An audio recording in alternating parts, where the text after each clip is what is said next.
Na tusibaguane kupitia mwezi. Mtume ameshasema, funga unapouona, fungua unapouona, au kwa mtu uliomwamini. Sasa kipi cha kusigana, sisi sote waumini.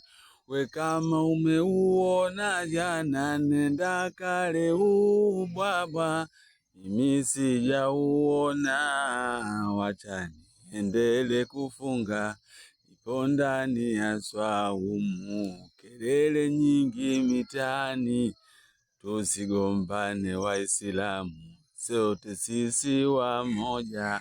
Au kwa mtu uliomwamini ndiyo uweze kufungua, mimi mtu niliomwamini bado sijamsikia. Ndugu Waislamu, tusigombane.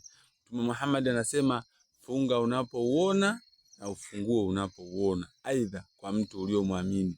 Nyinyi mmefunga mlipouona na mmefungua mlipouona, aidha kwa mtu mliomwamini.